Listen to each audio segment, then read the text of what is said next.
Imagine you're playing a video game. You're stressed. Your heart is pounding because your character is about to die. Now, look at the controller in your hand.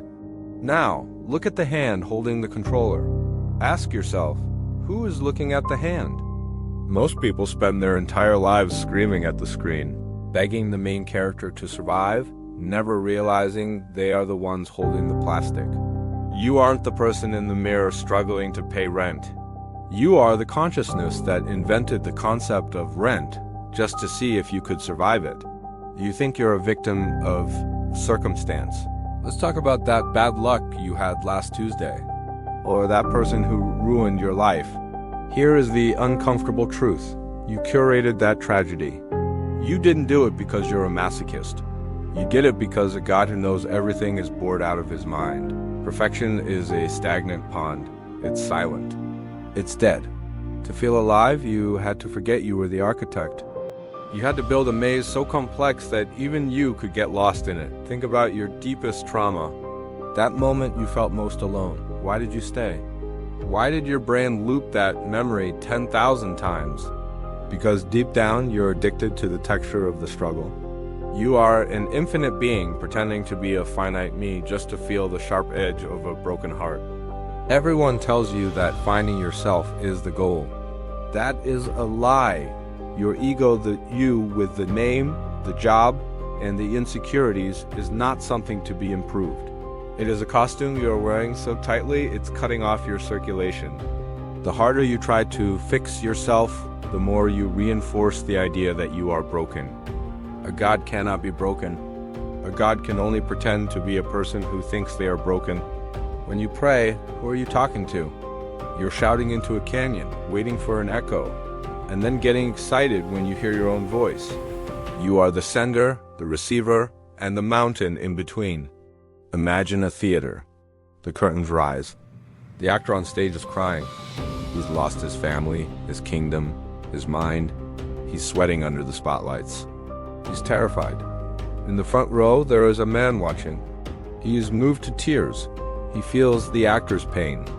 In the back row, there is a man laughing at the drama. In the projection booth, there is a man just making sure the light stays on. You are all four of them. The tragedy isn't that life is hard. The tragedy is that you have become such a good actor that you have forgotten it's a play. You're backstage right now, crying over a script you wrote in the dressing room. The obstacles in your life, they aren't walls, they are props. You put that mountain there specifically so you could see if you were strong enough to climb it.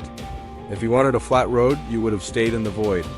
If you truly accepted that you are the God of your own reality, you wouldn't feel empowered. You would feel terrified. Because if you're God, you have no one to blame.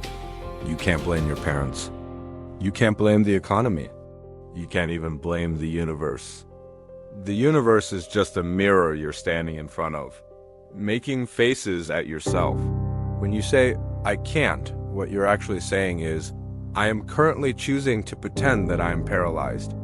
It's a sophisticated form of hide and seek, but the game only works if you take the hiding seriously. Look at your life right now. The clutter on your desk, the ache in your back, the person you're ignoring. You chose this specific configuration of chaos. Why? Maybe because you wanted to see if you could find peace in the middle of a hurricane. So, what happens when the character realizes they are the player? Nothing changes, and everything changes. The bills still need to be paid, the body still gets old, but the panic disappears. You stop asking for permission to exist. You stop looking for signs because you realize you're the one writing the signs. Next time you're in a moment of absolute despair, I want you to do something strange. Stop, breathe, and whisper to the room, nice touch. That really felt real. The moment you acknowledge the game loses its power to hurt you.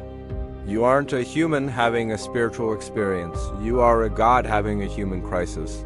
The lights are going to come up eventually. Until then, try to enjoy the performance. After all, you paid a lot your entire memory of who you really are.